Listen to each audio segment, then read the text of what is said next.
The Rafah crossing was closed for nearly 2 years during the war between Israel and Hamas. The first few wounded Palestinians have now crossed into Egypt to receive medical treatment. Thousands more are still waiting, and Israeli restrictions on numbers mean that could take months. Many others now living outside Gaza are hoping to return to their homes in the territory. Raja Abu Mustafa says goodbye to family, but this is not a sad farewell. It's a feeling of hope. She's accompanying her son into Egypt for medical treatment. For 2 years, we've been waiting for the crossing to open. The Ministry of Health called us, telling us that we will travel to Egypt in order to complete the treatment. He has problems with his eyes. Now he cannot see at all. Monday is being called a partial reopening of the Rafah border between Gaza and Egypt. Crossings are limited and security checks are strict. Egyptian sources say Israel is allowing some 150 patients and their companions to leave on Monday. We're very happy the crossing has been reopened, she tells a reporter. But we're also afraid. We hope we can return to Gaza. Patients gathered at a hospital in Han Yunis, some 8 kilometers away, ahead of the evacuation. Aid groups have been pushing for the Rafah border crossing to reopen since it was shut down by Israel in the spring of 2024. They say the ongoing humanitarian crisis in Gaza means the lives of thousands of Palestinians are at risk. I hope there will be high-level coordination to ensure the evacuation of the largest possible number of patients. The Ministry of Health says there are more than 20,000 patients for whom treatment is unavailable in the Gaza Strip. Getting the Rafah border crossing operational again is a key element of the American ceasefire agreement between Israel and Hamas.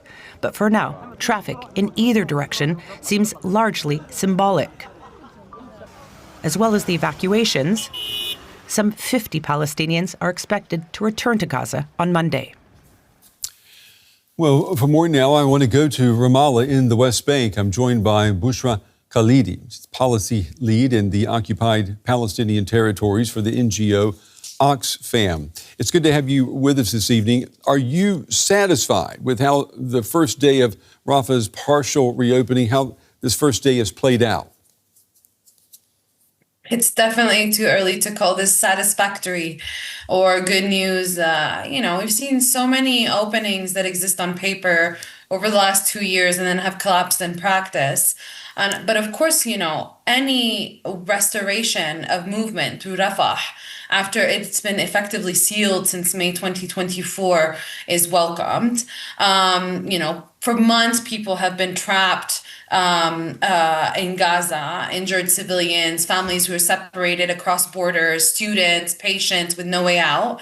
So yes, of course, any reopening is a major development, but the details are going to really determine whether this is meaningful or symbolic.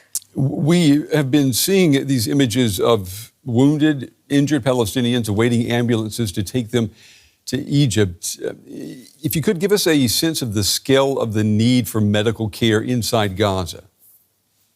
We're talking about over 20,000 injured Palestinians on the medical evacuation list. 6,000 of those are on priority.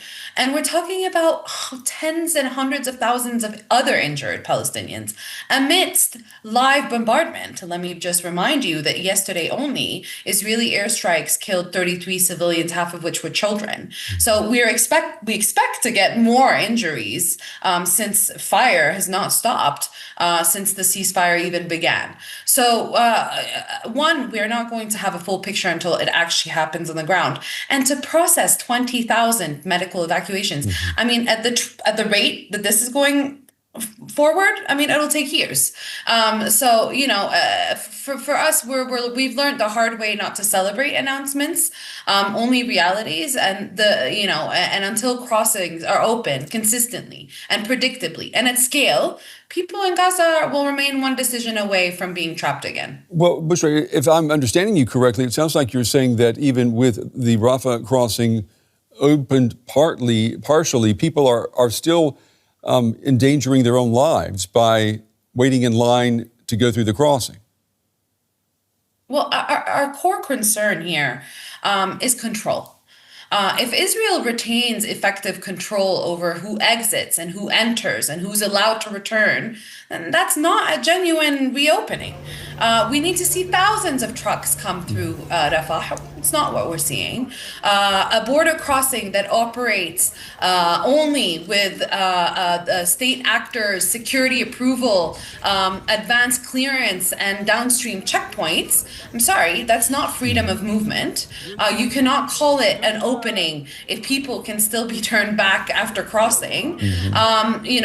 Reports are suggesting that there's multiple layers of screening, the EU identification, followed by Israeli security checks further inside Gaza. I mean, that would mean Israel continuing to basically besiege the Gaza Strip, decide movement beyond the crossing itself. And that's extremely and seriously concerning because it raises concerns about arbitrary denial and family separation and people being stranded in limbo.